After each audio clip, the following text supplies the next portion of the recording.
Thank you for tuning in to the Afternoon Pint. This episode is sponsored by Camilla Najat of Exit Realty, Strategy Up Business Consultants, and ISS Atlantic Security Guard Services. Enjoy the show. Cheers. Cheers. Welcome to the Afternoon Pint. I'm Mike Tobin. I am Matt Conrad. And who do we have with us today? My name is Pat Sullivan, and I'm the President and CEO of the Halifax Chamber of Commerce. I've seen you around a few times, I believe. I've been around. So the last time Matt and I saw you, I think you were speaking to the Prime Minister, the former Prime Minister of Canada, Justin Trudeau, not too long ago. That was in the fall. It was, well, December 9th. It was quite interesting because he spoke here. He spoke with a good degree of enthusiasm. Yes. As if he was about to go on the campaign trail. And then a week later, things kind of unfolded in a different way than he expected, I guess. That was very interesting. It was really interesting. Mike and I were talking. I went home that night after that, listening to that chat, and I said to my wife, I said, you know what? I think that was one of the best I've ever heard him speak. He sounded great. He sounded great. You brought out the best interview of Justin Trudeau. Well, that's very kind. That's very kind. He was on a roll. Yeah, he was. I will say that it was quite funny. Maybe I should tell the background story. Yes, please. Yeah. So the background story, it was kind of funny. We started out, and there's lots of security with the Prime Minister, all that sort of thing, and it's very timed down to the minute. So it was supposed to be, and I'm sort of going by memory now, but it was supposed to be about a 7-minute talk, and then I was going to get to ask him questions, and we had pages and pages of questions. And you only asked him like 4. So I guess that's the story. So, he was supposed to speak for 7, maybe 10 minutes. At about 18 minutes, I kind of looked over at at the person who he was traveling with, and I kind of went, time, and he kind of went, ooh, because they had a hard stop at 20 to the hour. I don't remember what it was. So 20 to 4, I think they had a hard stop. So at 25 after, I went up and stood beside the stage, ready to go on. At 3:30, he was still talking. At 3:35, he was still talking, and his campaign manager wrote back and said, I guess we'll leave at 3:45. Right. And I said, okay, 3:45. And then I put so far, ... because we're texting back and forth because I'm standing beside the stage. Anyway, he did stop talking at about 3:45. And once I got up there, I just wasn't going to let him go. So I didn't really care about the time after that. Yeah. That's great. Well, Matt and I went because we thought we were going to meet him after that. I'm sorry. No, it wasn't your fault. Yeah. My gosh. But yeah, they went so long, I think. All that kind of ended abruptly, and then he was gone. He got out of there fast. He did. Well, Well, we had to go to get him on the show. Yeah, I think they always do. Maybe we still can get him on the show. It'd be kind of fun to get him on now, I think. Well, he's got more time. More time. And I've heard a rumor that he might be making a stop in Halifax this summer. So. Oh, really? Well, Yeah. I think he has friends here. Yes. So I don't know where. But I think it's some friends that have told me that they're going to try to see if we can get him on. So we'll see. He seemed like a very, it's different. I haven't met too many prime ministers, and we do. Sometimes we're accused of bias. We do invite all of the political leaders. So we have invited, the leader of the opposition federally. We've invited the Prime Minister. In fact, I kind of hate to say it. I mean, I've been with the Chamber 9 years now, or almost 9 years. We've invited him every year. This was the first time he came, and then he resigned a week later. It's your fault. So maybe it was, yeah. Your questions were too hard. They might have been. You know what, though? I that's one thing I actually really always wondered about the Chamber of Commerce is how do you stay politically neutral when you represent a workforce that isn't neutral sometimes? Well, we are neutral. Yes. I want to make that point absolutely clear. Although, depending on which political party is in office, I mean, it's kind of funny. We have a conservative government in Nova Scotia now. I have been told by conservatives in government that they think I'm a liberal. I thought that was hysterical.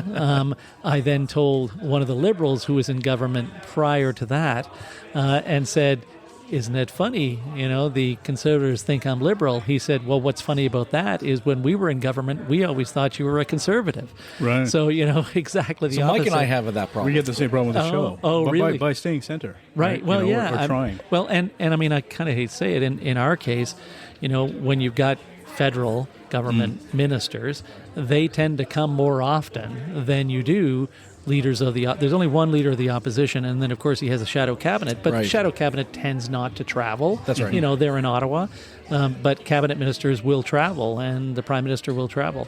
This particular leader of the opposition has said in the past that he would prefer to meet people in smaller groups in smaller locations rather than doing larger groups in organized ways. So, that's what they choose to do. So we tend to have more people that are in government than people that are out of government. Do you hear from like your membership at all in terms of saying like you're not putting enough pressure, like because you're essentially kind of lobbying for the business people of Halifax. Do you get a lot of pressure where it's like, I know, just as an example, just because he was the last Prime Minister, not picking on him or anything, but like some small business people weren't happy with certain policies that Justin Trudeau had. Do you get pressure from people saying like, you need to do this? Oh, all the time. Yeah. All the time. I mean, we tend to think of it as advocating rather than lobbying. Yeah. But, we would advocate for our members. So we have 2,000 members that represent over 90,000 employees in the greater Halifax area and spread across Nova Scotia and some in other regions as well. And clearly when there are times that they want us to convey an opinion, we'll do that. I mean, we also come up with our own opinions, so, we've done position papers on the airport and how the airport is an economic driver and how we should invest, as a province or federal government in airports. We've done, other things as well. But no, I mean, we're always talking to sort of political leaders, whether it's municipal, provincial, or federal, and we're always advocating for our members. It's interesting, sometimes I'm asked by political figures, they say, have you checked with your members on this? The reality is I'm talking to our members every single day. I mean, yesterday we hosted on the 14th, we hosted the mayor of Halifax. We had 800 people in the room. And as I'm walking through, people are saying, make sure you ask this, make sure you ask that. I mean, to be honest, we have the questions pretty much set up by that time. Yeah. But they're saying, these are the concerns that I have. And when I'm out, I'm just a regular guy. It's a tough gig. But I'm always, sort of the chamber guy, and people present their opinions. Matt and I have been at many chamber events, and you're always there, from the after-hour pints to we were at a chamber event actually at the other Garrison location. We're at Garrison on Oxford here today. Yes. You're talking to every single one of the chamber members. You're super engaged. I think that's a really cool thing about you as a leader, and it's, I guess, sad to hear you're retiring this year. Well, yes. I mean, we're going to find somebody. I've given lots of time to the board to find the right successor, because we've built a pretty good thing. I've obviously been involved in the growth of the chamber and Halifax. I'd like to see it continue to grow and continue to evolve, and for our members to be able to continue to get their messages out to the folks they need to get the messages out to. Yeah, and it's grown in fun ways, too. I mean, I noticed like there's been an arcade year at the Chamber Awards, and there's been new themes and new kind of contrast added that were never there before. It's more fun. Well, I will have to give great credit to the team at the Chamber. So whether it's the event team, the marketing folks, I mean, they come up with these things every year, and I got to admit, I really don't know how they do. The circus year was crazy. The circus year was unbelievable. I mean, we did an event where we talked about oceans, and they had whales swimming along the side of the wall. Pints and Pointers is a great event, which takes place at the other Garrison Brewery, taking place next week. In fact, not sure what day. Might be Wednesday. We'll or probably Thursday. be there. Okay, that'll be good. So that'll be great. I mean, the arcade thing was amazing. Dressing up as Donkey Kong probably wasn't my finest hour, but it was fun. It was a lot of fun, and we provide a lot of information. I mean, we've got. I'm actually pretty excited about our spring dinner, which is coming up on April 30th, and we're going to have 7 courses of Nova Scotia food and blueberries and fish and lobster and apples and all kinds of things that are going to be amazing.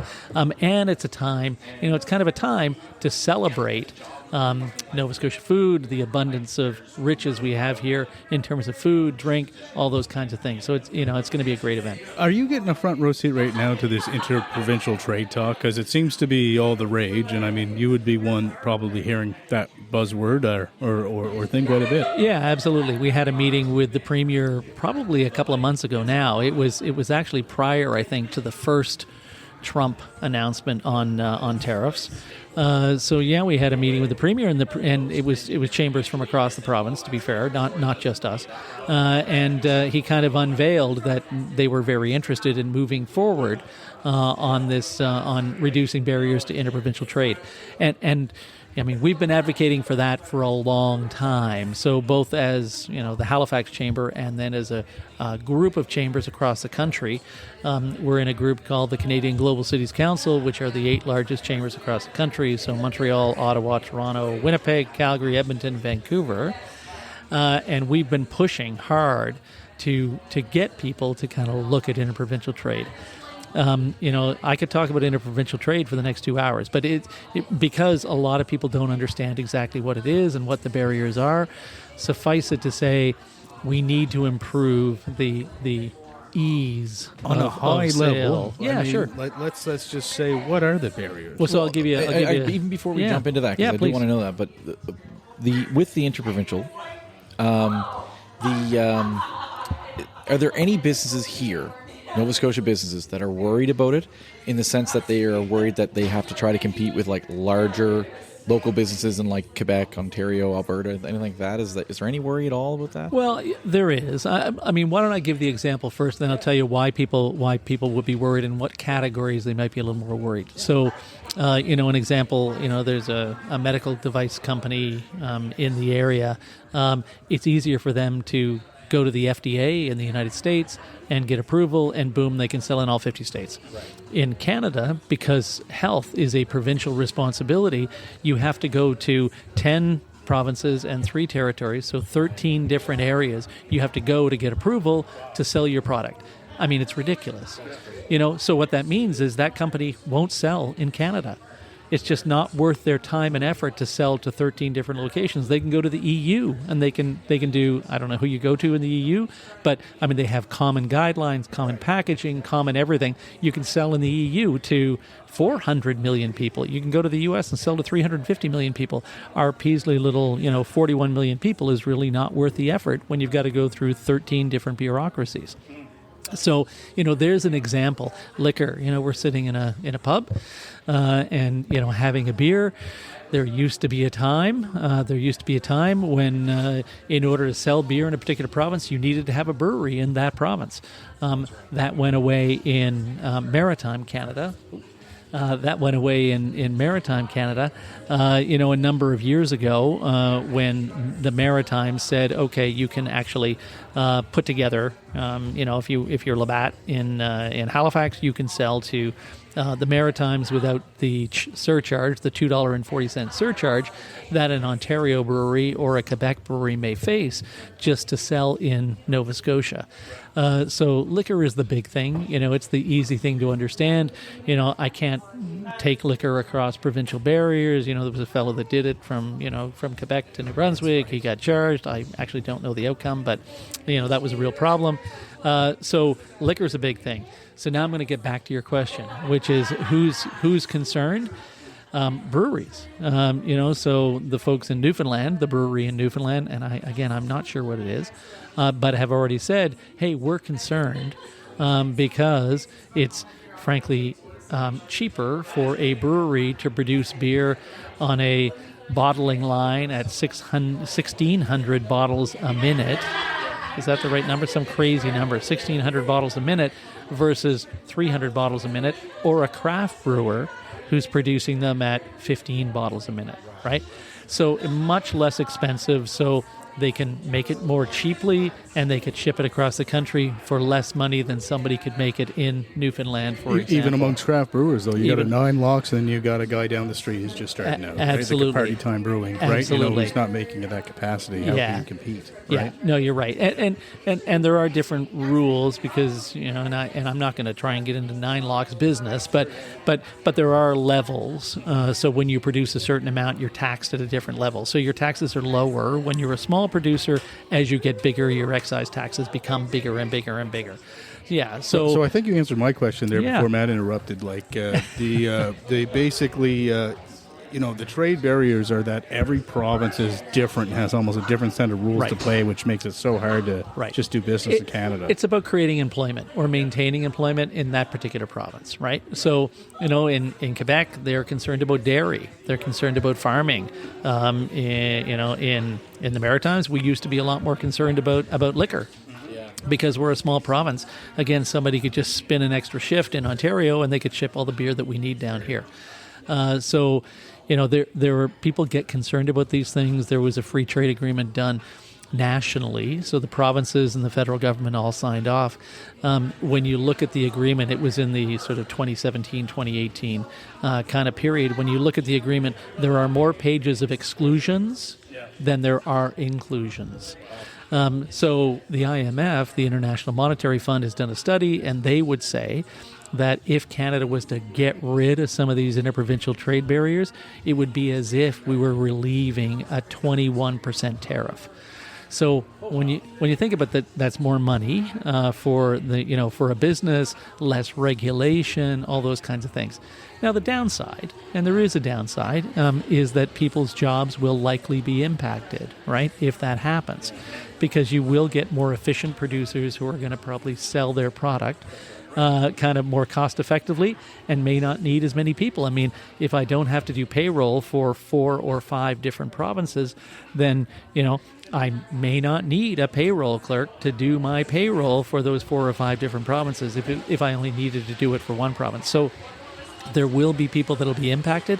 Hopefully, however, people will sell more stuff. And they'll need more people to actually sell more stuff across Canada or wherever it happens to be. Well, then there's a Buy Canadian trend right now, and sometimes that's not viable. Like sometimes it's either you can't get the product or it's more expensive than the American product or whatever product sitting right next to it, even with tariffs. Well, that's true. This Buy Canadian phenomenon. I've switched now from Jif peanut butter back to Kraft. Which I had 25 years ago because Kraft is made in Montreal. Right. So. And it's fine. Yep. It's great peanut butter. Mm-hmm. I'm happy to have it. I think this is going to stay for a while. I think so too. At least 4 years. Right. At least 4 years. You kind of look at it that way. But I think it's actually going to stay for quite a while. Do you think that we can actually do you think we can actually replicate though? Because obviously the United States is a very big customer. So a lot of people are looking at things and saying, "Oh yeah, we can be our own customer," but we can't really because we're 10% of what they are, right? We are, but Europe is 400 million people. No, they're more. Yes, and Canada now has a free trade agreement with Europe. It's not yet been ratified by all countries, but it's in force. So you can sell your goods virtually tariff or import duty free to Europe. Now, it's work and effort, and it is a bunch of countries and a bunch of different languages and all of those kinds of things. But I do think whether it's the feds or whether it's the province do need to provide some support for businesses to explore some of those new markets, and they may have always for Europe, but it's always been easier just to go to the U.S. I can take a flight to Boston and I'm in there, whatever it is, an hour and a half, an hour and 20 minutes. So it's easier to do that than it is to go to some of those other markets. But, at one point in my career, I was selling products in Europe or other markets because people wanted a unique. Was that when you product. Were selling beer? I was selling beer. not only drinking beer, but we selling both beer. Did, yeah. So you had a time with Moosehead doing. I did, yeah. Really cool. Yeah. No, it was really good. We launched beer. And you were their international director for marketing, weren't you? I was. Yeah. That's so cool. we launched Sounds beer. Like a pretty good gig. It was a pretty good gig. Yeah. Launched beer in Sweden, Finland, Norway.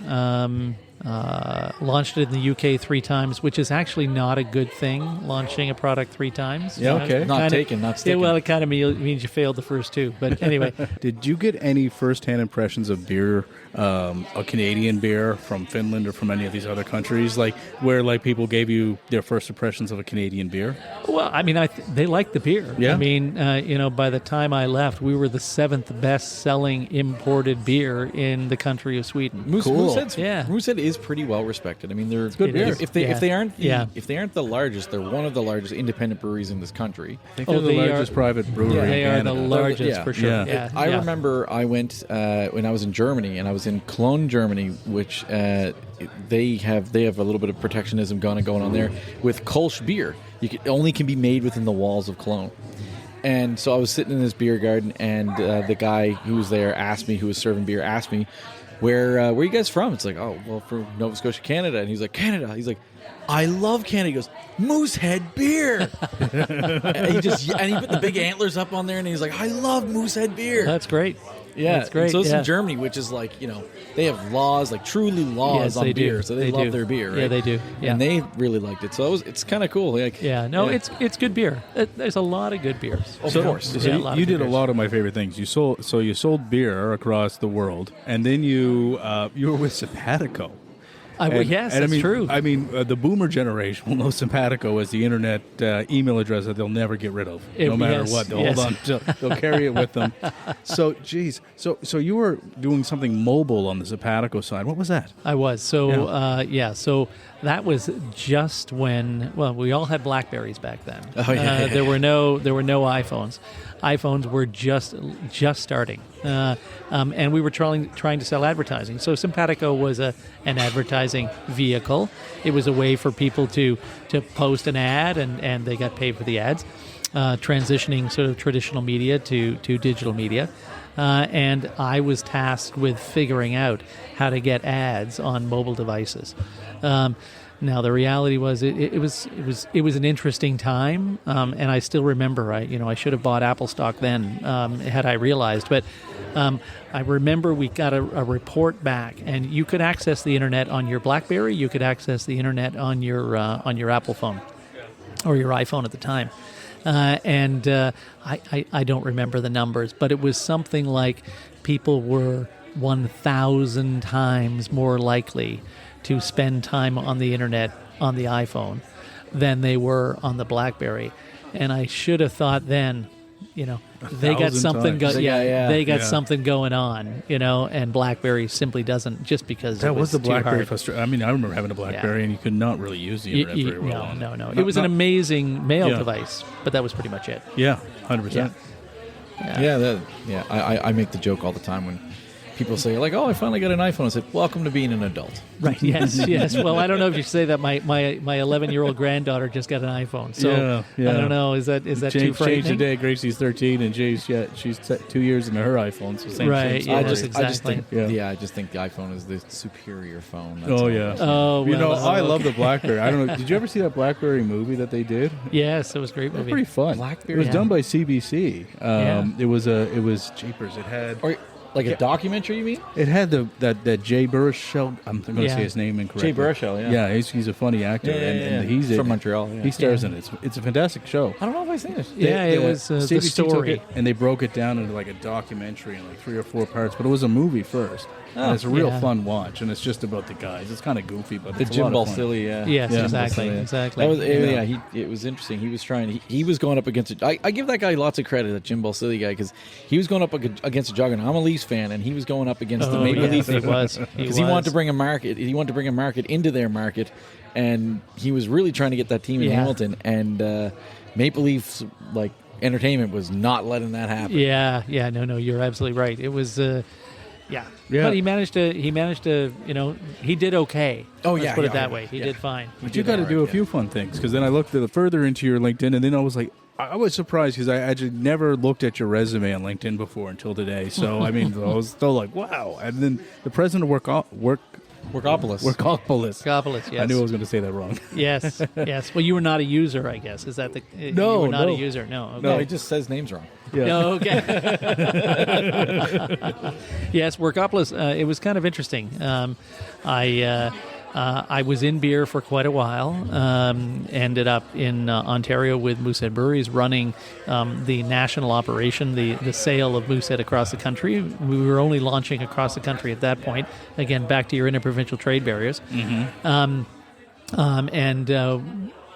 Left there, joined a small craft brewer called the Upper Canada Brewing Company, which was ultimately acquired by Sleeman. Okay. So kind of determined at that point that my life in beer was coming to an end.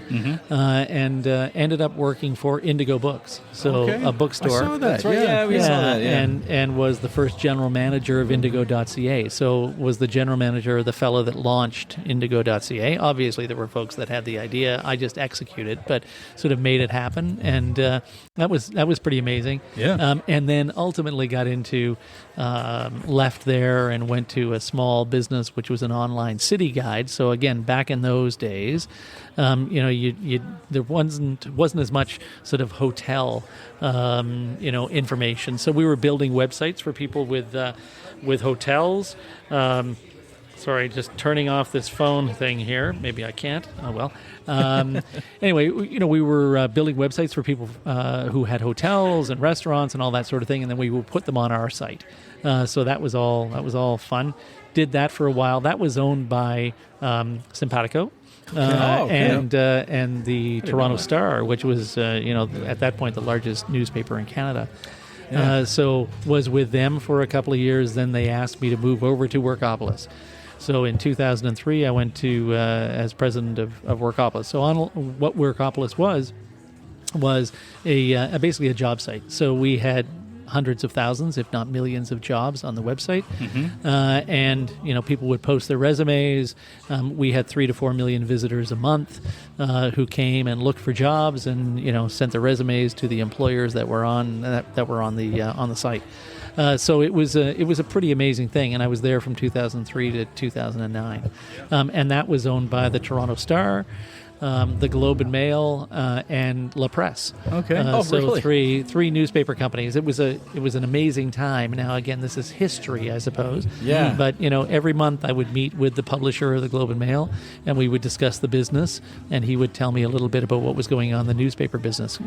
It was a fascinating time as newspapers were evolving and trying to kind of move from print to digital. So anyway, it was a really interesting time. That's amazing. Yeah. Yeah. And then, you certainly built up your resume to get to the chamber.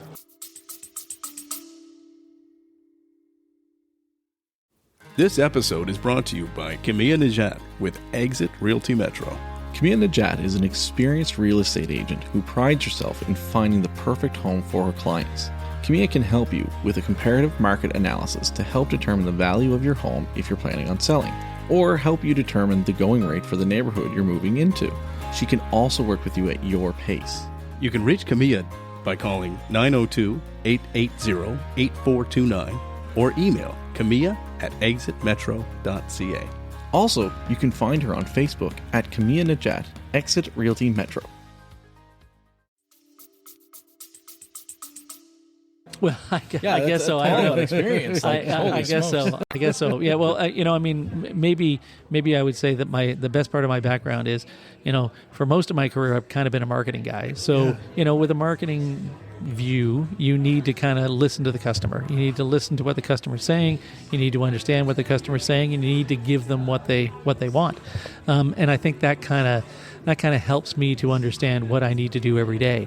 We need to support our members. We need to engage our members. We need to prove value to our members. Those are all the things that, we as a chamber, need to do. But I've had a lot of jobs. Maybe good it would have jobs, though. interesting jobs. I mean, maybe it would have been better to have one job for 35 years. But I've had many jobs. Yeah. It probably is. Yeah. And you did tourism. Was it Tourism PEL or Tourism Nova Scotia? Nova Scotia. So was living in Ontario and then came back here in 2012 as the CEO of what was then, what ultimately became the Nova Scotia Tourism Agency, and then kind of did my time, if you will, in government for about 3 years, and then got back to the private sector. Wicked. Are you originally from here? Originally from here. From here. Fairview. Fairview. Okay, there you Fairview. go. Yeah, not too far away from Fairview right now. That's probably true. My father was in the Army, so we traveled around a bit, but I ended up back here in grade 8, I think. Okay. So consider certainly Halifax is my home. Yeah. And so, I mean, with all this collective experience, I mean, coming back here, how do you end up being on the Chamber of Commerce of Halifax? Because I mean, obviously you get lots of experience. It was easy to sell yourself in terms of like, hey, I know how to do this kind of thing, like, because I know a lot about different avenues of business. But do you get tapped on the shoulder? Do you apply for that? Do they put a listing up on Workopolis? Yeah, no, I don't think they did, but it was available. So the job was available. The previous CEO, Valerie Payne, had announced she was leaving. She had been there 28 years. Oh wow! So a really long time, and they posted the job, and there were many good applicants, and I was lucky enough to get the job. That's awesome. Yeah, and we'll be doing that again soon. Yeah. Yeah. All right, I'm getting my resume ready. Okay, so the chamber now. So it was 9 years. It'll be 9 years in June. It'll be so 9 we're years, coming up, okay. and then Cool. by the time I finally go, it'll be sort of 9.5 I mean, or so. getting you guys through a pandemic. Yeah. What was that like? I mean, it's been a game Well, changer. You've seen a lot. yeah. You've seen the internet go from dial up to it's what true. it is now. You've seen Workopolis, which was a little bit of a tough site to navigate at one point, turned into a great site. Yeah. And Yep. So what do you think now? Well, I mean, look, COVID. Go back to COVID. I mean, COVID was tough for everybody. Yeah. None of us knew what it was at the beginning. I mean, we can kind of look back now and say, well, there were still 32 cases of COVID last week in Nova Scotia. Not that I'm trying Really? to panic anybody. Yeah. But I mean, nobody reports it anymore. Yeah. So goodness knows if there were more. But Yeah. and I don't think that the version of COVID that we have is too bad right now, and Yeah. they know how to treat it and all those kinds of things. But clearly then no one knew what it was. I mean, I guess I'm going to go back a step, which is I was in Toronto and I was running this website called Toronto.com, which was this online city guide for hotels and restaurants, when SARS was there. I don't know if you remember SARS. SARS. Yeah, the SARS outbreak. Yeah, so Rolling Stones at the concert. Exactly. and all that stuff. Yeah, I remember was that. there. That was a great Wow. one. It was a great event. So, but SARS was happening, and we had a business that was selling people websites for hotels and restaurants. Not a great business to be in when SARS was happening. Lock I it got to down. be honest. But the one thing I learned was you need information, right? When you're a business owner, when you're when we were building websites, you need to know what SARS is. You need to know when it's going to be over. You need to know what you can do. You need to kind of get messaging out to people. All of those kinds of things. So I remembered that, and COVID hit. And sitting on my couch on a Sunday night, I think it was probably the 15th of March, on Sunday night, and I thought, you know what? I remember SARS. I remember we need information. We need to gather a group of people together. So I wrote to the deputy minister for the Department of Business and the deputy minister of that and the deputy minister of this, and said, you should join me on a call tomorrow or Tuesday. I think it was Tuesday. And we should talk about what's going on. Also invited the Construction Association, the Tourism Industry Association of Nova Scotia, or tie-ins. So sort of 4 or 5 or 6 people. And we said, let's start this thing where we can at least communicate and we can get information out. And at the time, if you remember, it eventually became Stephen McNeil on radio interviews or TV interviews or whatever it was, with Dr. Strang, telling people what was going on. Yeah. So we would sometimes get a little bit of advance information. It was a time when businesses were looking for support. Yeah. I remember being on a call. By that time, it had morphed into, rather than just 6 people, we were 10, 12, 15, 25, 30. I mean, in the end, we had almost 300 people that were joining this call. Oh, wow. Originally, it was twice, 3 times, 4 times a week. Then it was twice a week, and we kind of maintained twice a week for almost the entire COVID, pandemic. And, I remember a time we had a deputy minister on, and he's saying, okay, here's what the program is going to be for local businesses. We're going to do this to help you support your mortgage or whatever it is. And he said it'll be for businesses that are 5 employees or more. And we said, whoa. It can't be for 5 employees or more, because there are businesses that have 3 employees or businesses that have 2 employees. Right. You can't do that. Anyway, okay, well, we'll take that away. The call started at 12 o'clock. By 12:40, they were back, and they said, okay, you're right. We're going to make it 2 employees or more. So thankfully, Brilliant. Businesses were able to be supported. We were giving immediate, almost real-time feedback to government officials, and that included, we're kind of back to the senior political people, I suppose, or the federal folks. I mean, we had Melanie Joly on then. Yeah. We had, we had all sorts of folks. We had Chrystia Freeland. We had all sorts of people on that call to kind of update us. And then we would take that information and we would distribute that information to our members or to anybody else. So we'd send that out to the 300 people that were on the call, and many of those people just cut and paste and just sent that on to their members. So we were covering almost 280,000 people who worked in the province of Nova Scotia with these calls and with this information, and we were frankly trying to get the information out faster than anybody else could. That was kind of our goal. Yeah. So, Dr. Strang and Premier McNeil would have a call at 2 o'clock. By 2:30, they'd end the call, and by 2:45, we'd be sending out an email with, here's the update, and here's what you can do, and here's what you can't do. And people loved it because it was easy to understand. It was helpful. Yeah. They were able to pass it on to their employees. It was a very difficult time, obviously, but it was an important time for people to kind of learn the value of the chamber. But and then I honestly you guys were a very important part of really what Nova Scotia showed up. Yeah, absolutely. Right? Yeah. We outperformed most of North America. We did. And, I think people, was everything perfect? No. But, no one's really lived through this type of thing. This type of, we've had pandemics before, but they were before planes and boats were so accessible that everyone was taking them, right? You had to be uber rich, right? Yeah. So this was a new thing, really, in our history. Yeah. So I think the fact that, you kind of took the reins is pretty important, right? And SARS was not really that much different. It was shorter. Well, I mean the actual virus. Was not any different. No, it wasn't really. It was still it was a similar virus, and it was again something that people didn't know about. I mean, Toronto was shunned by a lot of folks at that point because no one wanted to go to Toronto where SARS was happening at the time. And in the end, it wasn't as big a deal. But it was still a very, very difficult time for businesses in Toronto. Yeah, no, but you might as well have had leprosy. Right. I remember it very well. Right? Yeah. So, yeah, it was difficult. Yeah. So good experience taking that to Halifax. Yeah.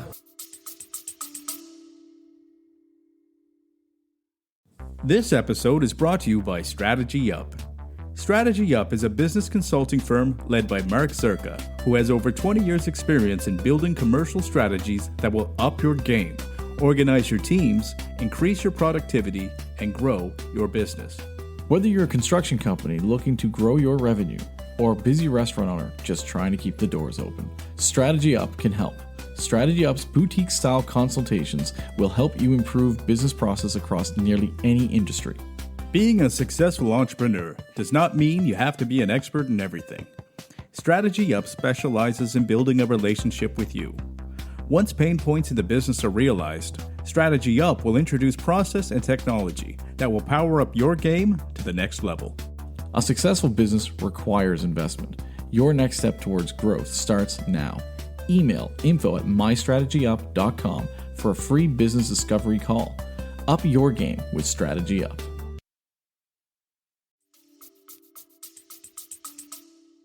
Yeah. Moving forward, how do you think businesses are doing now? How have they bounced back in Halifax? Yeah, I'd say a lot of businesses have bounced back pretty well. Yeah. I mean, the federal government did provide great support for businesses at the time. I mean, one might argue now, was it a little over? Was it a little too much?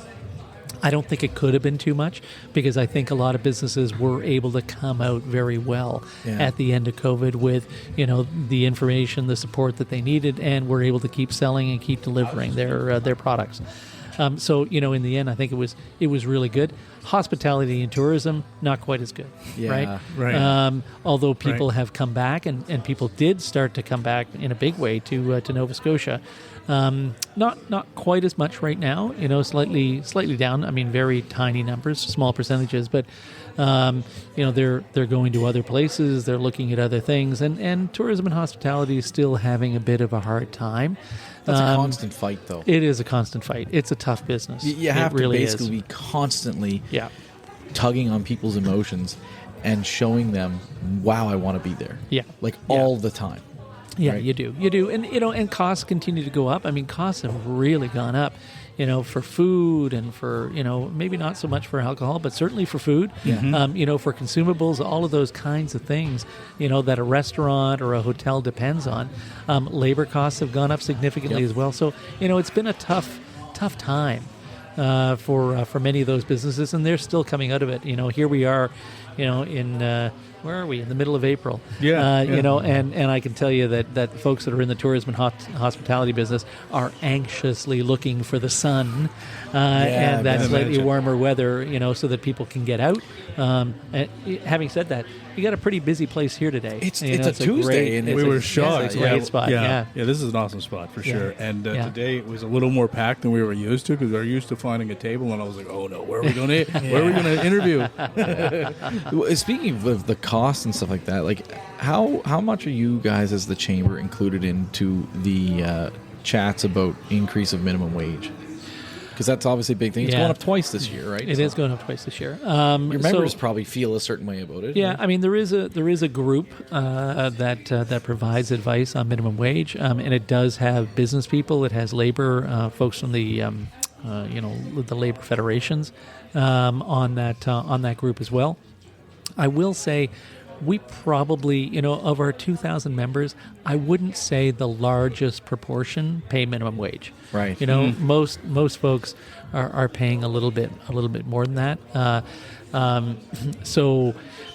I mean, we still provide feedback. We still get asked an opinion, and we still convey information. So we're sometimes asked for surveys and that sort of thing by government, and we'll provide our surveys and our feedback. The two increases this year, what I think people care about most is money in their pocket. Yes. So minimum wage is important, but Nova Scotia, up until very recently, has been the highest tax province in Canada. Right. And that means at every level. Yeah. So for folks who are making, sort of minimum wage, right up to folks who are making an awful lot more money, right? So, if Nova Scotia also had the lowest basic personal exemption. So the basic personal exemption for Nova Scotians was around $8,500, and the basic personal exemption for folks federally was $15,000. Wow. Right. So Nova Scotians were paying a lot more tax even at the lowest level. Yeah. So that's changed recently. It has changed recently. It's now up. 1st, right? It is up to 11.5. So it's up to 11.5. So that's a positive. Yep. But again, businesses are providing more money for employees. Maybe it's time the government stepped up to the plate, and they have stepped up a little bit by moving to 11.5. Yep. But again, many other provinces in Canada are close to that $15,000 level. And that would put more money in people's pockets, which is what the most important thing is. I think that's really important, is that because what happens when you have these political things where you say, I'm going to move up I'm going to move up minimum wage. I'm not advocating against it or anything. I'm just saying that when you move up minimum wage, the person who's making minimum wage is happy because they get more money. But the person who's paying that minimum wage now knows, okay, well, my cost just got higher, and therefore I'm not going to I need to raise my prices to keep up with that and all that stuff. So in order to make everybody happy, the only way to do it is to lower taxes. Well, I think it's because it's that all the rising tides float all boats. Yeah, right? Yeah. Again, there's a lot of things you could do. I mean, taxes is one of them, and whether that's federally or provincially, because there seems to be a lot of parties that are talking right now about lower taxes. Yes. In the federal election, which seems like a pretty good idea as well. It does mean that there'll be less spending, but that's something that we probably need to think about. Yeah. That's one way to do it. HST, that has just been lowered as well from 15% to 14%. That's a good thing. Yep. So there's a few things we could do. to help folks, because part of the problem. Sorry, just to finish. But part of the problem is it's not only when you raise somebody. If you're moving somebody's minimum wage up 50 cents, often the guy who's making $1.50 more has to also move up 50 cents. Right. So it's not only the folk at the minimum wage level; it's the person who's kind of that next tier as well is going to see his salary go up, or at least ask for that raise. Yeah, that's what I was going to say too. Yeah, no. So I think there's also a good time now to push for small business, and the reason I think that is just we have, with the technologies that are developing right now, jobs are going to go away, right? I mean, and change. They're going to change. They're going to change, and sure. some will go away inevitably too, right?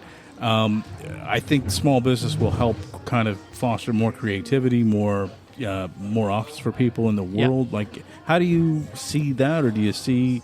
How are we getting behind small businesses now with the chamber to really help them survive? Yeah, because they're having a hard time. Yeah, I mean they're having a hard time, but it kind of, again, I would sort of categorize people in certain areas. Right? Sure. Yeah. So I mean, I would sort of think of it industry by industry. And some industries are having a harder time than others. I mean, if you're in the AI space or if you're in the technology space, you're not having too bad a time. Having a good time. Yeah, right? So I mean, that's not too bad. Yeah. So that people do need to think about ways to do things differently. I probably wouldn't argue that jobs are going to go away. Clearly, there are some jobs that are going to get better. But, I mean, we have the lowest productivity in Nova Scotia of any of the provinces or states in North America. So we're at the bottom of the pile. Our productivity is lower than Missouri or Alabama. Wow. How's productivity measured? So gross domestic product per capita. Wow. So when you think of it that way, so I mean, what's AI going to do? Is AI going to lose a job, or is someone going to be able to become more productive? When are we going to actually put this recording out? Should I ask that? Yeah, sure. Yeah, it's. I think it's going to come out in the beginning of May. Okay. Well, so I'm giving a speech tomorrow night. Okay. So I didn't want to tell them before I gave the speech that I'm using ChatGPT to help write the speech. Oh, yeah. because I am, and it's going to make it a better speech. It's going to make me able to develop that speech much more quickly. Mm-hmm. So I'm going to be more productive. Yeah. So, I think there's going to be some enhancements that are going to allow people to become more productive, produce more stuff, sell more stuff, make more money for the business or for themselves. I love that. It's optimistic. I hope you're right. I'm an optimist. We went to Volta Labs for an AI kind of seminar one evening, and the thing that I was really fascinated with was this one particular company was going to be trying to turn the long haul trucking into a 9-to-5 job. And the idea is that not to eliminate jobs, but to make it so that, if you're a dad or a mom and you are long haul trucking, you're going to be gone for 2 weeks at a time sometimes. Yeah. And you miss your kids, you miss your family, you're away, whatever. And I mean, for some people that's fine, but for some people it's not. And so their kind of concept that they were doing is like, if we don't eliminate their jobs, but make it 9 to 5, they can go home to their families every night and still have jobs. So the idea was that on our highways, self-driving trucks are going all the time on the highways, and they end up in these hubs where truckers are then collecting it, and then they're the ones doing the deliveries within the cities. Oh, right, yeah. And I thought that was brilliant. Yeah, it is. Right? We could literally have something going, like, if you got to send something out, Toronto to drive it straight was only like 15, 16 hours if you could drive it straight. Right. But, you get tired and all this stuff, you got to take breaks. If you didn't have to, we could literally get something to Toronto in 15 hours, 16 hours, right? Yeah, absolutely. And I mean, there's a great example because there's not enough people in the trucking industry. That's another problem. Mm-hmm. They're short people, and need more people to drive trucks because, for some of the reasons you mentioned. I mean, people may not be enthusiastic about, being away for 3 or 4 or 5 days or whatever it happens to be to kind of get to Toronto and back round trip. Right, yeah. So that's where I think AI is going to help a lot of industries. And I love the fact that people who are developing this technology are thinking we don't want to put people out of work. Right. I love that. Yeah, absolutely. Well, and I think you've got to, again, you have to look at it as the advantage. What did somebody say to me the other day? Oh, people are going to lose jobs to AI. Am I going to lose my job to AI? You're not going to lose your job to AI. But you may lose your job if you're not using AI and somebody else is. That's right? true. So, I mean, we need to think about it, a lot more and in different ways. So we use AI a ton. Yeah, there we you use go. it for this Yeah. podcast. Oh, really? We use it for a Christmas special heavily. Okay. Enough said. If you listen to it and Yeah. if you suffer through it, you'll understand. Yeah. And so but it is AI is becoming a huge component of my life. Right. As a Yeah. creative person who likes making Yeah. creative things, it's like all of a sudden being a director and just being able to create something almost instantaneously from Yeah. the labor that was involved in creating something previously. Yeah, right? absolutely. Yeah. Absolutely. I mean, I was talking to somebody today, and they said, oh, my goodness, my emails never stop. My emails never stop. Listen, I remember a time, and it sounds terrible, it sounds like the old guy. Here's the old guy. I remember a time when I could get 3 documents out a day Wow. because Okay. I had to write them. Yeah. I then had to hand them to somebody else who typed them. Yeah. And then they handed them back to me for corrections. I then handed them back to them. They corrected them. And then finally, at the end of the day, they went out. gosh.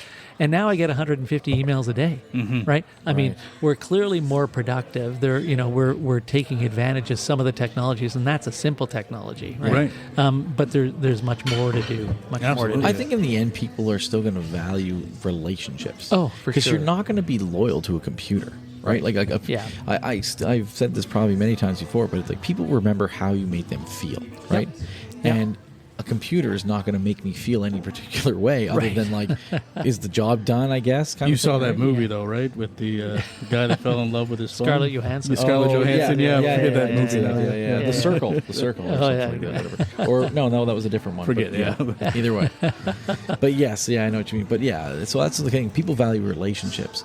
So I Yeah. think as long as you have that human element where people are like, no, I want to, it's like people might have joined the chamber because of the things that you guys are doing and the relationships that they're building, right? So they want to show up to that community, Yeah. right? If Yeah. it was just simply a directory, Yeah.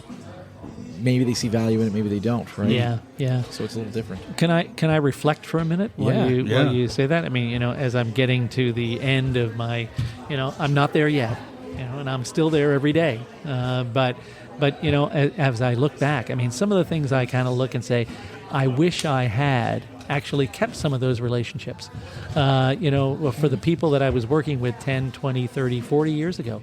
And I certainly have some of those relationships, but, networking and valuing some of those relationships can go a long way. Thinking back to the people that I went to school with, thinking back to the people that I met early in my career. Some of those people are senior executives now. Some of them, may be retired now, but I kind of like to know what they're doing. And I bet I could have had, sort of maybe it's more fun, maybe it's, more opportunities to develop some of the businesses that I had I stayed in touch with some of those people. Anyway, sorry, you've made me reflective. No, I think that's great. It's good. So with kind of what made you decide now is the time to call it quits? Oh, gosh, that's a good question. I have children. My children are older and more mature, and they have children now. Right. So my son is in Toronto. He travels a lot. His wife travels a lot. I'd like to go to Toronto for 2-3 weeks, help them take care of the 5-year-old and the 3-year-old, if they'd like to have me come. Yeah. But they seem enthusiastic about it. So my wife and I could take the opportunity, and we could do that. I'd like to travel a little bit more, see some of the sites that I haven't seen yet. So I think those are some of the things I'd like to do, and I think I'd like to do something else. Not that I'm racing to another job, because I'm not, but I'd like to do some project stuff and Start a podcast? Yeah, maybe not. No. I've got to leave it to the experts. You're doing a good job. But if maybe one of you's off one day, Yeah. that would be There good. you go. We Okay. can call it a sub. All I right. like this. Okay. So I mean, contract work or some of those kinds of things. I think I'd be anxious to help some of the folks that I work with now. Some of the businesses that I've grown to know. Over the last 10 years or longer, in this community, and help them out. It sounds like you really just want to, like you're at a point in your life where you just want to be able to each day pick and choose what you want to do with your life. Well, I think it's for sure. I think that's partly it. But if you looked at my resume, you've seen I've had way too many jobs, and I think this That'd is be a good actually name for your memoir, your book. When that's you're done, right. yeah. Way too many jobs. This is the job I've had longest in my entire career. Really? Okay. Yeah. So I am someone who moves around a little bit and perhaps craves a little bit. The fact that I need to think a little bit more, and I need to be challenged a little bit more. Not that this isn't a challenge, because it's a challenge every single day. Yeah. But learning something new, that's actually what I've loved about this job most is I get to meet businesses and I get to learn about their You get the business. challenges of every business model imaginable. I do, Yeah. and that's amazing for me. We kind of learn a little bit that we're in commercial for sure. insurance, right? So Yeah. that's one of the things that I really liked about it was that we get to talk to entrepreneurs every day and find out like what they do. The you get to see a little bit how it's made and things Right. like that, right? Yeah. So I get that very much about how Yeah. interesting that could be. Yeah. But I also I get it. You get a bit of an itch. Yeah. Mike and I created this thing, and we're doing this kind of like on the side and stuff like that because we were like, we want to have something of our own and kind of scratch an itch. kind of thing. No, absolutely. I mean, as well, my wife and I have raised CNIB puppies, so for the awesome. Canadian National Institute for the Blind. Wow. 4 puppies I over the donate last to them every 5 or month. 6. Oh, there you go. That's wonderful. That's great. That's wonderful. So I can show you pictures of some of the dogs we raised. Those dollars are going to good use. There you go. We don't get paid, No, fair. but I'm happy to get up at 5 o'clock in the morning with that dog, and take them out and help to train them. And we've luckily had 2 of the 4 dogs that we've had who were successful and became guide dogs. 2 of them not quite as successful, but still good dogs. Still great dogs. We have one. They were kind enough to give one back.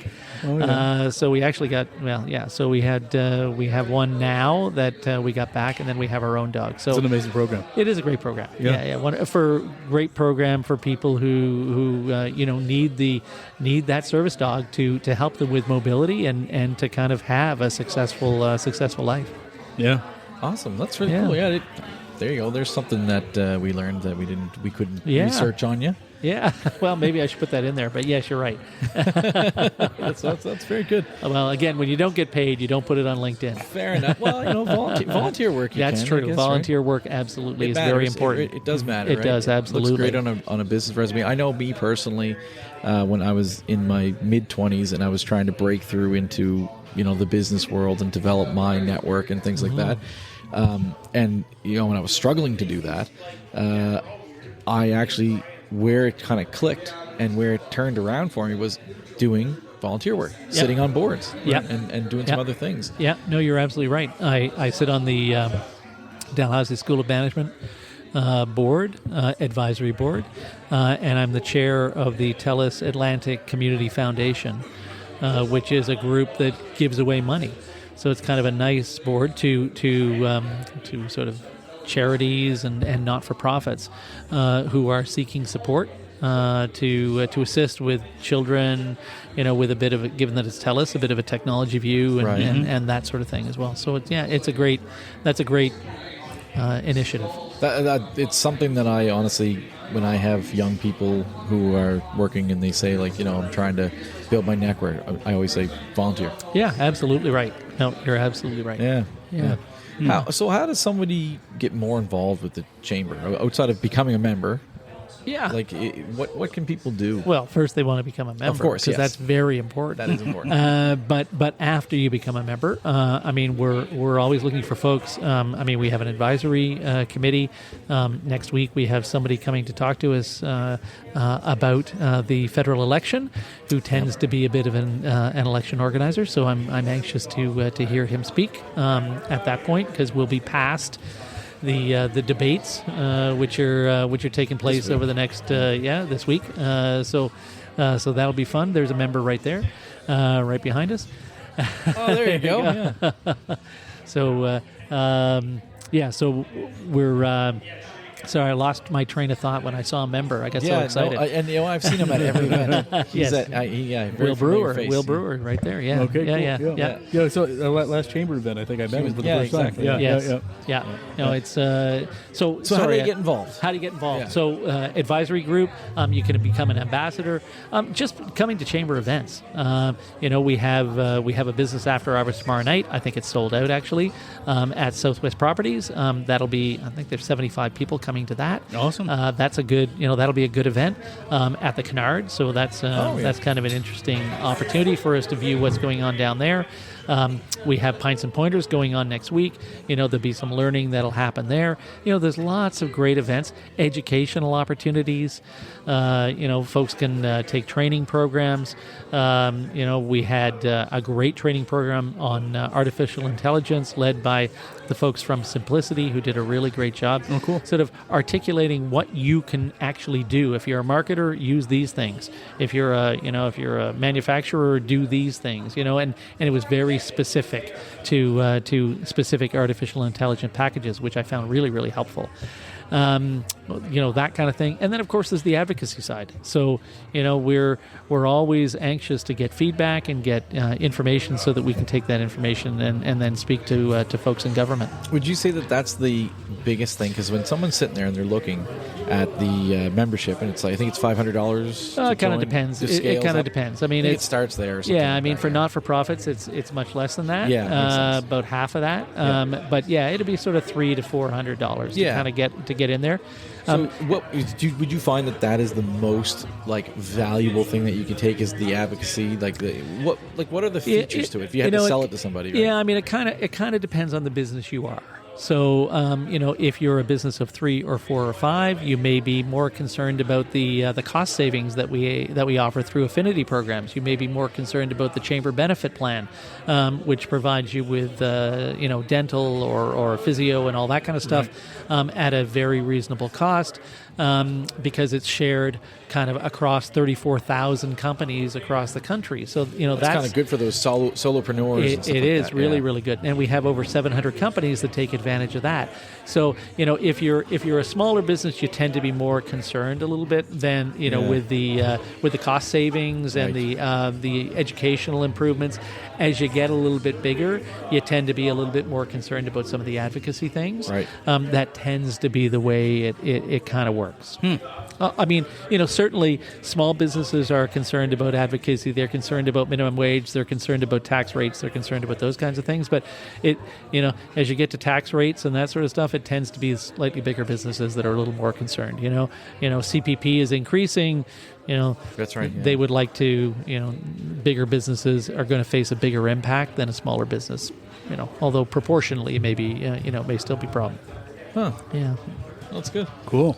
Well, Yeah, Matt, I think it's a good time to get to our 10 questions. What do you think? So, yeah. Oh, gosh, 10 questions. So I think I got 6 written down, but we'll make up the other 4. Yeah, there we go. How's that sound? Okay, we were running late today, but first, before we do that, I just do want to say cheers to you. Oh, cheers! And your retirement. Yeah.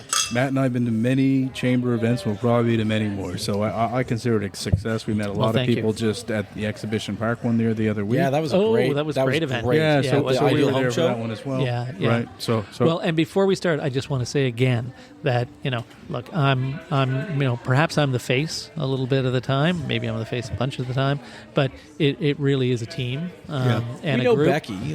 Becky. Yeah, Emma. Yeah. Naja. I should name everybody. And now I just haven't. So now I'm going to be in trouble. But whether it's Nick in policy or Kent in policy or Emily who writes the magazine or Will. And Jen and Julia who are selling memberships, or Sandra or Ashley or Lawrence who does the accounting in Brusola. Anyway, did I miss anybody? I probably did. And Mandy, who works the front desk. I mean, it's a team who make things happen. No, that's fantastic. So how many people work? About 17 folks. 17 in total. folks. Yeah. Okay. Cool. Yeah. Wow. Okay. Yeah. Cool. All right, can you read that there, Matt? I sure can. Yourself? Okay, Yeah. Perfect. Okay, so we have 6 questions here. Then you and I have to make them up on the spot. last few questions Okay. because we ran short on time today. We had a busy day at the office. Okay, so I'll start. Aside from Halifax Chamber President, you're a managing partner for Break It Group, Inc. Okay. Yes. What is one thing you wish you could break and rebuild for small business owners in Halifax? Oh, God, gee, that's a tricky question. Gee whiz. So I mean, I started my own business. I ran my own business, and I titled it Break It Group. And the reason I titled it Break It Group was because sometimes I think you do have to break things to kind of rebuild them. So that was kind of the goal. What's the one thing I would break and then rebuild? Gee, you know what I would probably do, and it's actually a bigger thing. I would probably break the tax system, and then rebuild it because it doesn't work quite as well as it should. For small businesses or for individuals. I mean, you've kind of got a lot of little things that have been built over time. I think it could be much simpler. There are other ways to build a tax system that could be much simpler for everybody along the way. Cheers to that. Yeah. Okay. All right, question number 2. These are all over the place, just so you know. If you could have the exact same meal for supper for like 1 week, like every day, what would it be? Well, my wife and I argued about dinner tonight, and I think we settled on spaghetti. So I could do spaghetti every night. But I'm one of those guys, like I could have the same meal every night and be very happy to have the same meal no matter what it is. Unfortunately, my wife needs to change it up every now and again. But. Yeah, you know what? You and I are like that, and my wife's very much like that. Like she's like, we have to do a meal plan, change it up. But if it was like, I could probably sit there and have spaghetti for absolutely every day. Yes, absolutely. Make a big batch. Yes. We'll have it for 5 days straight. My mother used to make this amazing meal with round steak. It sounds very simple, and she used to drop that in mushroom soup with rice. And it just tenderizes the cheap meat, and you kind of get to pour the stuff on your rice, and I could eat that forever. All right, next question. What is the strangest business that you can recall joining the chamber? So a business that was a little obscure that was joining the chamber, and you're like, wow, that's different. The strangest business. So maybe not the strangest, but maybe name an obscure one. Well, I mean, we had the coal mine in Cape Breton. Okay. I don't know that that's obscure, but it's it's unusual. We had a gold mine on the Eastern Shore, and that gold mine employed almost 300 people. So wow. I mean, it was a big gold mine. And I kind of, gee whiz, I don't want to get it down the environmental path, but I mean, those are really interesting businesses because it's something I don't know about. Right. And I got to talk about the roof in the coal mine, and I got to talk about, the gold mine and how the process works and how it's different than it used to be 100 years ago. So, I mean, that's really interesting stuff for me. I got to travel to to Alberta and view the oil fields in northern Alberta, and had to fly in. That was pretty amazing as well. Cool, so that's pretty cool stuff. You went a very different direction. I thought you were going to say we had like a series of Elvis impersonators or something like that. Burlesque host. Well, I could show you. We have had Elvis impersonators and drag queens and all sorts of things. So I mean, it's all good. These are all small businesses. No, cool. Absolutely, yeah. All right, so question number 4 is, what is one reason the Halifax Chamber of Commerce is an important part of the business community? So one big reason why it's important. I think I don't know if I can come down to one, but I'll try to narrow it down. I'm kind of wrestling between education and advocacy, and it might actually be the same thing because providing information for people, getting the feedback, and then kind of looping back to advocacy, I think is probably the most important thing from my perspective. Okay, good answer. Yes. All right. If you could invent a new holiday, what would it be, and how would it be celebrated? No more holidays. Productivity's down. Remember I told you that? Just maybe a family day or something. Okay, all right. Well, if I was to invent a new holiday, it would be Small Business Day. Business it would be Day. Small Business Day, and we would all have to spend our time learning that being a small business is hard, it's rewarding, and we should patronize more small businesses. Okay, I like that. All right, yeah. It's pretty good. All right, Matt. We are now going. We're in uncharted territories. We messed up, but you can pull a question from a previous. Yeah, I have a good one. This is one we asked the Premier. So. Oh gosh. Okay. It will be. I think it's a good one for you. Would you rather travel to a place that you have already been that you're familiar with, or a brand new place? I'm a brand new guy. Figured he'd say that immediately from everything that he said and all of the jobs that he's had. You're a brand new guy written all over you. Brand new guy. I mean, I love going to places I've gone before as well, but I would rather see something new. In the last number of years, I've been able to go to Vietnam. I've been able to go to China. I've been to, where else have I been? I'm about to go to Croatia on a chamber trip because the chamber offers travel as well, all of those places are amazing and so different than what we see every day. If the chamber needs to travel with some podcasters or something like that, that's a great idea. We can offer that service. I should have said National Podcast Day. That's what I should have said as the holiday. I've been trying to sell Becky on the fact that we should be the ones hosting all the pints and porters. There's an opportunity. I don't think we got a sponsor yet. There you go. Number 7, I'm going to keep it real simple. A book that you might have read recently, or a book that you just like that stays in your brain, something that you recommend people read or look at. Oh, gosh. If you're not a book guy, that's all right. Oh, no, I'm a book guy. But, and I'm terrible at titles. There's a great book that I have on my desk that I'm about to read on kind of how to improve your business called Traction. That's kind of an interesting idea. There's a new book that I've listened to as an audiobook, but it's still, I think I'm only halfway through and I'm at like 14 hours. And it's about health. And it's kind of a good health. It's a great big thick book, and I can't remember the name of it, but it tells you how to live a healthy life and how important living a healthy life is, how you should. It kind of talks about, I'm trying to remember the line, but you want to live a good, long, healthy life and die fast. As bad as that sounds. Because you don't want to get to 50 and start declining. You want to get to 85 and decline fast from 85 to 90. I mean, my mother's 92, so I don't want her to decline, but you want to have that long, healthy life and then decline fast rather than have a long, slow decline, if you can. I like that. No, makes a lot of sense. That makes a lot of sense. Yeah. Okay, so question number 8 is one that I think you'll find interesting. Is the Chamber's done a really great job about being very inclusive. Yep. And so, why, in your opinion, what would be your reasoning, or what would you say to businesses about why DEI programs and policies are a good thing for their business? Because it makes them a better business. I mean, that's the simplest answer and the easiest answer. Yep. And I would say it's been proven. Deloitte has done studies on how a more diverse business actually is a better business than a business that is not as diverse. That's sort of number one. Number two, if you want to sell more stuff to more people, and it's not always about selling, but people think. Well, it is if you're in business, though. It is, really, and whether it's about selling or convincing or enabling or educating or whatever it is, I kind of think of it all as selling, and maybe I shouldn't, but I'm a marketer, and that's just how I think. If you want to be able to do that, you want to have folks around you who understand the other folks that are around you. I couldn't agree with you more. Right. So you can talk to all communities to ensure that you're presenting them with something that they're going to be interested in. I talked about this in a past podcast.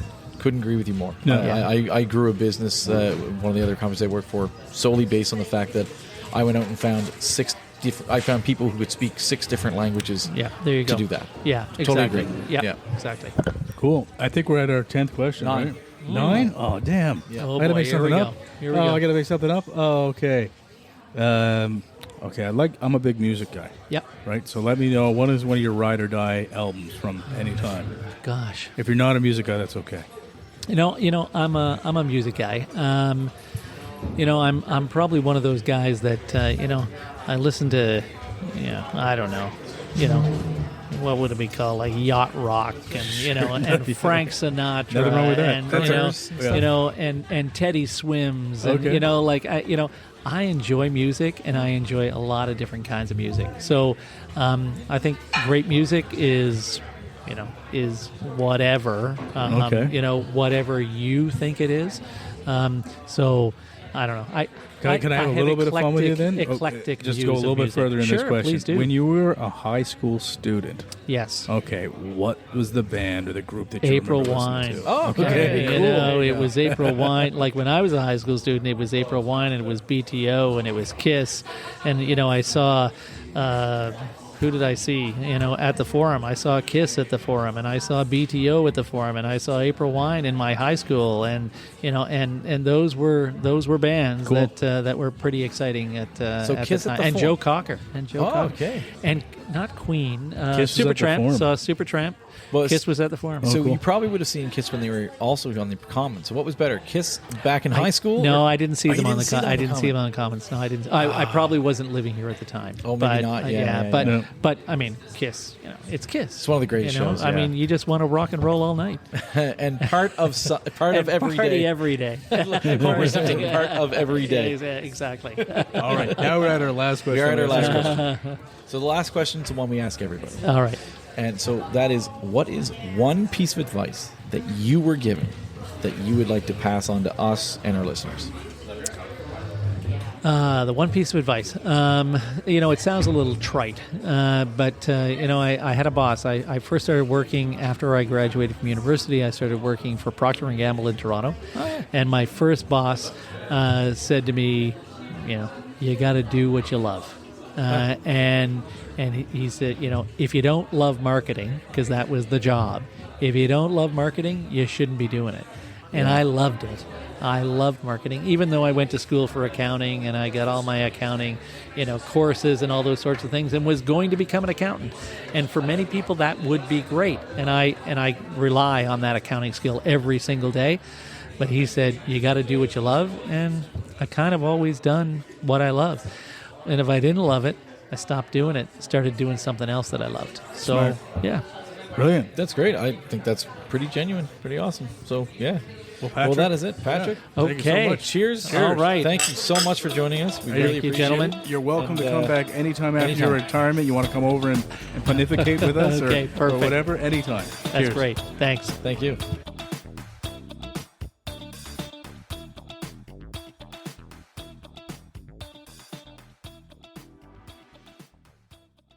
Thank you for listening to The Afternoon Pint.